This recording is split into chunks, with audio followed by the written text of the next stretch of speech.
Hoy no solo vas a descubrir cuál es la mejor película de cada país, vas a ver un viaje por las 10 naciones que han cambiado la historia del cine, ordenadas de peor a mejor. Un ranking que va a levantar pasiones, orgullo nacional y que te aviso desde ya que va a ser polémico.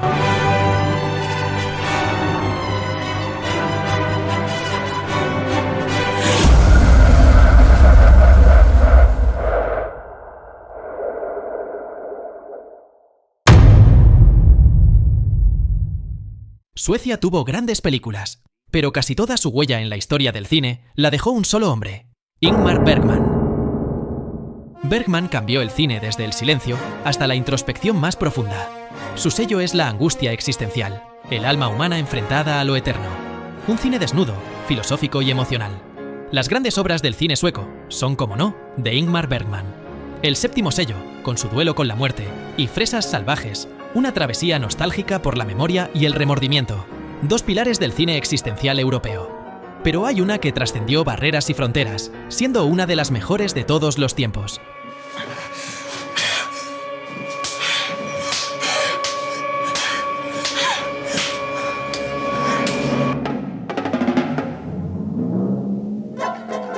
Persona no solo es la mejor película sueca de todos los tiempos, sino también una de las más analizadas, reverenciadas e imitadas de la historia del cine. La trama gira en torno a una actriz que deja de hablar y la enfermera que la cuida. Aisladas en una casa junto al mar, sus identidades comienzan a disolverse, entre silencios, confesiones y quiebres mentales. ¿Dónde termina una y empieza la otra? ¿Hay realmente dos personas? Bergman rompe con toda convención narrativa. Mezcla imágenes oníricas, montaje disruptivo y una fotografía en blanco y negro que hipnotiza. Desde la célebre secuencia inicial, con imágenes sueltas, desconcertantes y cargadas de simbolismo, hasta la fusión de los rostros de las protagonistas, Persona es una experiencia más que una historia. Más que explicar, sugiere. Más que narrar, confronta. Trata sobre la máscara, la verdad, la maternidad, el deseo, la culpa y el vacío existencial. Fue tan radical que influyó a directores como David Lynch, Robert Altman, Lars von Trier y muchos más. Tranquilos, sé que Latinoamérica no es un país, pero elegir solo una nación sería injusto. Hay tres gigantes del cine latinoamericano. Argentina, con El secreto de sus ojos. México, con Amores perros. Y Brasil, que no solo nos dio la mejor película de toda Latinoamérica, sino una que, sin exagerar, podría estar en un top 20 global.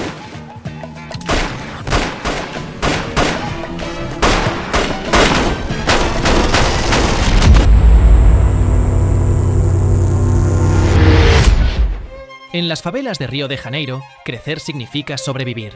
Ciudad de Dios no solo retrata la violencia, la convierte en una experiencia cinematográfica de una crudeza y realismo insólito.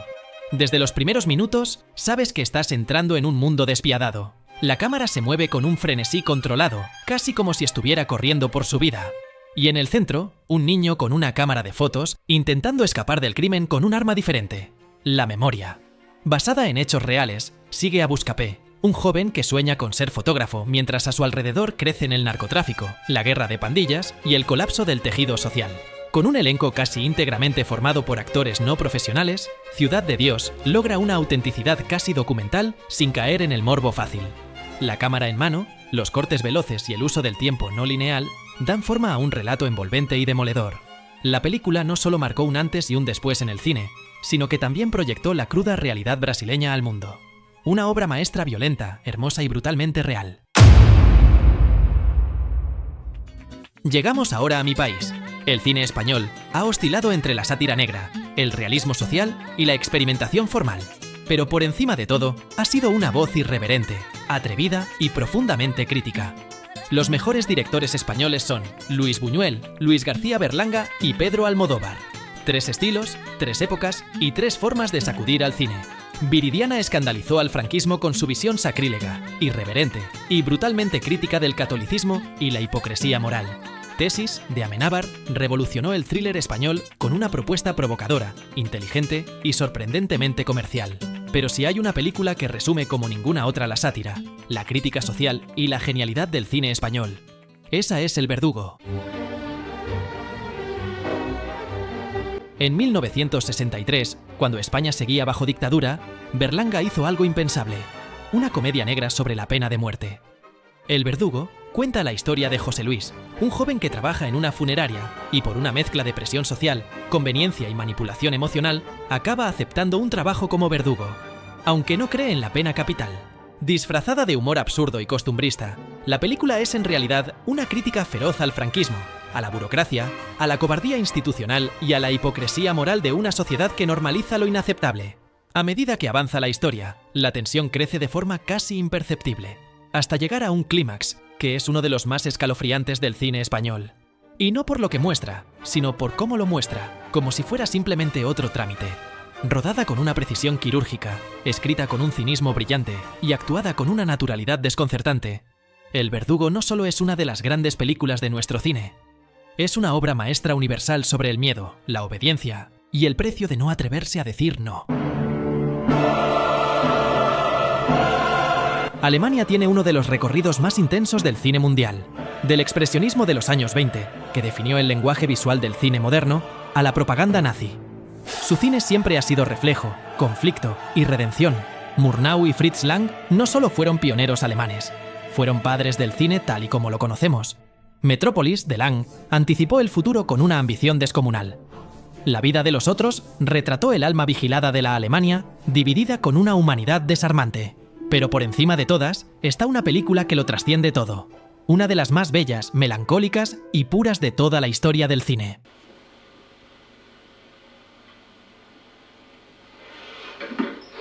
Do you mind if I sit down?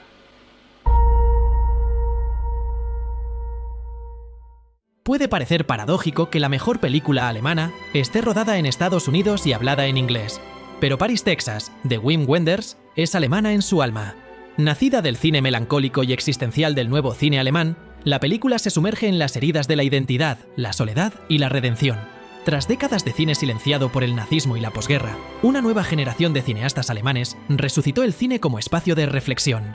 Paris, Texas, es el culmen de ese renacer. Travis, un hombre roto, aparece de pronto en el desierto texano sin recuerdos ni rumbo.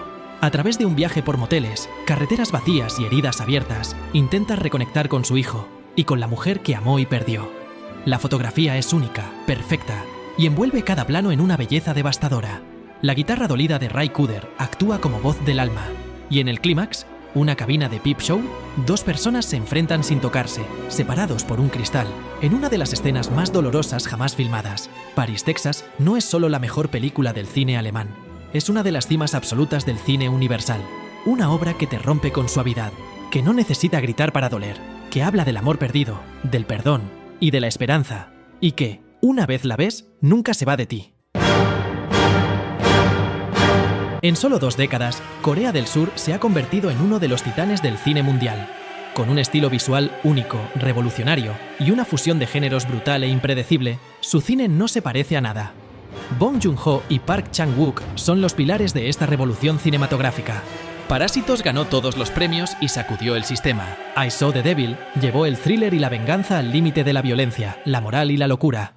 Pero la obra que lo cambió todo, todos sabemos cuál es.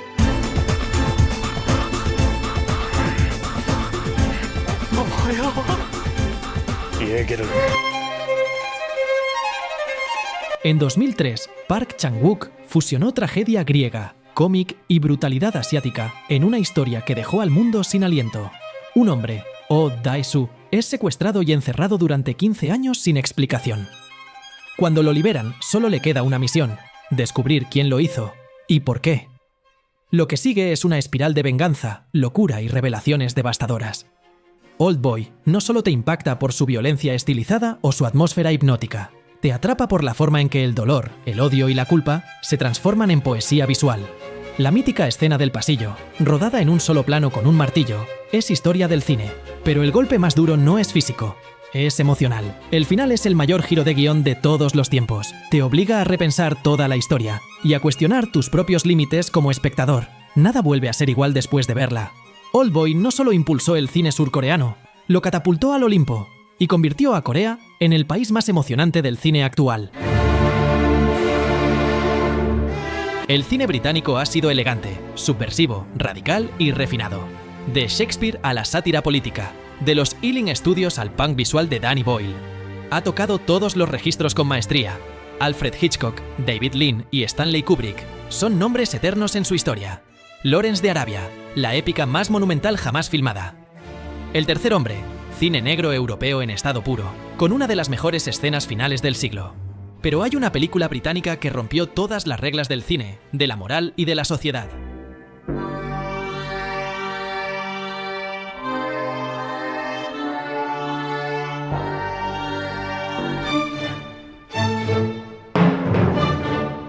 Dirigida por Stanley Kubrick, La Naranja Mecánica es una bomba estética, filosófica y política. Ambientada en una distopía cercana, sigue a Alex Delarge, un joven adicto a la ultraviolencia y amante de Beethoven, que es arrestado y sometido a un experimento de reeducación brutal. Lo que empieza como una oda a la anarquía, termina convirtiéndose en una meditación sobre el libre albedrío, el castigo y la perversión institucional. La violencia coreografiada, las actitudes inhumanas de los criminales pero también de la justicia, el contraste entre música clásica y actos atroces, todo está pensado para incomodar. Kubrick no solo provocó, redefinió los límites del cine. La película fue prohibida en varios países e incluso retirada por el propio director en el Reino Unido. Pero su influencia es incalculable. A día de hoy, sigue siendo un espejo incómodo de lo que somos y de lo que podríamos ser. Una obra maestra tan perturbadora como inmortal. Japón reinventó el lenguaje cinematográfico. Su cine es puro lirismo visual, ética samurái, dolor contenido y espiritualidad. Influenció tanto a Hollywood como a Europa. Es cine en su forma más pura. Akira Kurosawa, Yasuhiro Ozu y Masaki Kobayashi. Tres pilares de una de las filmografías más ricas de la historia. Cuentos de Tokio, de Ozu, narra la emoción más profunda a través de lo cotidiano. Harakiri, de Kobayashi, lanza una crítica feroz al honor y la hipocresía del código samurái. Pero si hay una obra que encapsula todo lo que hace grande al cine japonés, esa es Los Siete Samuráis.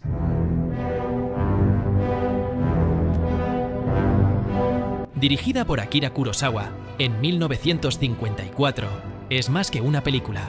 Es un pilar fundacional del cine moderno. En 3 horas y 20 minutos, Kurosawa narra cómo 7 guerreros sin amo defienden a un pueblo indefenso de los bandidos. Pero no es solo una historia de acción, es una reflexión sobre el sacrificio, la justicia, la clase social y la fugacidad de la victoria. Cada personaje tiene un arco, un dilema, un peso emocional.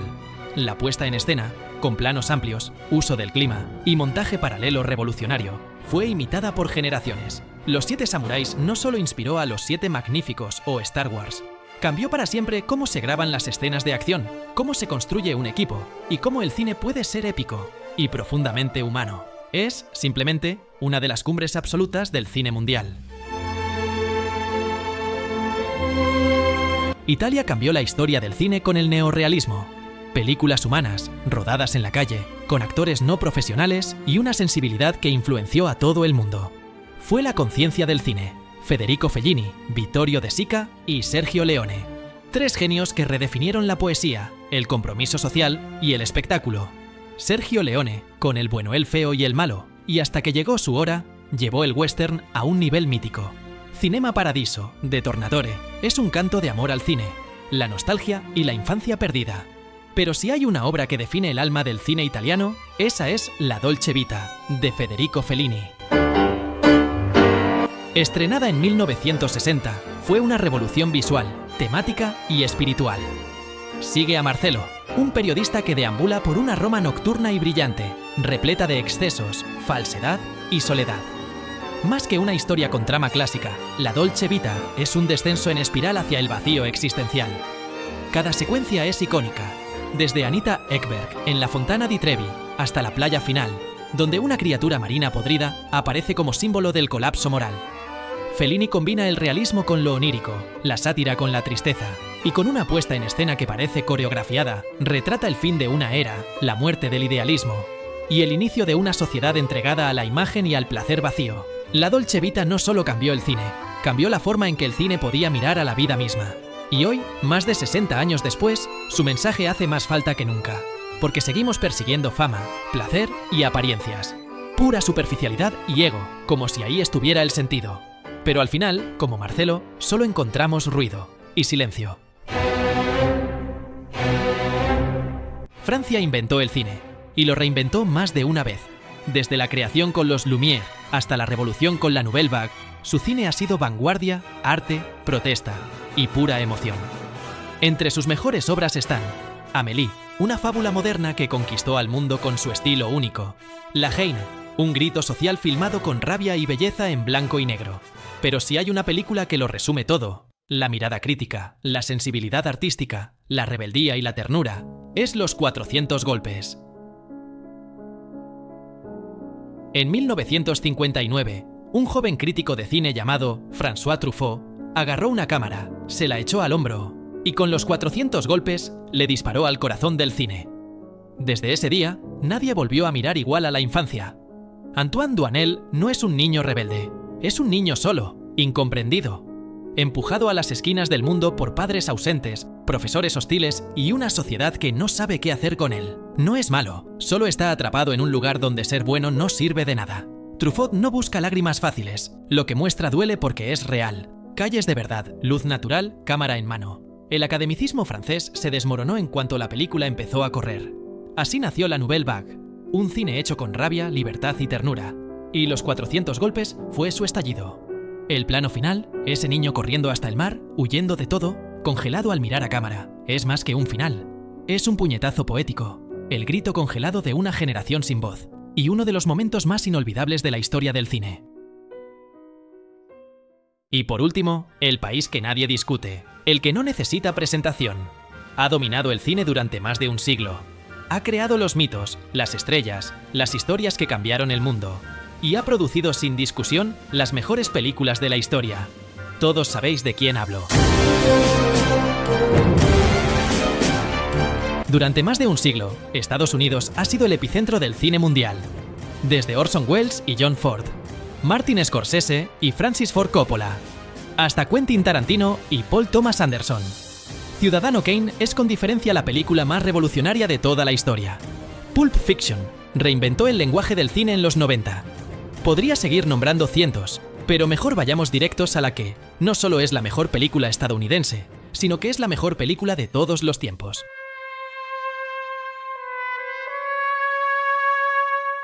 En 1972, Francis Ford Coppola adaptó una novela de mafiosos y terminó haciendo una tragedia shakespeariana sobre poder, familia y corrupción. El Padrino no es solo una película perfecta en todos sus elementos: guión, dirección, fotografía, música, montaje. Es una obra que trasciende géneros y épocas. Coppola retrata el sueño americano en su forma más oscura, el ascenso y caída de una familia que lo tiene todo y lo pierde todo. Marlon Brando como Don Vito es pura mitología, pero el verdadero corazón de la película es Michael Corleone, interpretado por un joven Al Pacino. Su transformación de héroe reacio a tirano frío es una de las más impactantes jamás vistas en pantalla. Cada plano está cargado de tensión, cada silencio dice más que 1000 palabras. La fotografía oscura, la música de Nino Rota, los rituales de poder, todo está medido al milímetro. Y lo más increíble, El Padrino 2 no solo mantuvo el nivel, lo superó, pero fue la primera la que cambió el cine para siempre. A partir de El Padrino, nada volvió a ser igual. Ahora te toca a ti. ¿Cuál es el mejor país de la historia del cine? ¿Cambiarías alguna de las películas que puse? Déjalo en los comentarios. Y atentos porque se vienen vídeos muy potentes. Nos vemos muy pronto.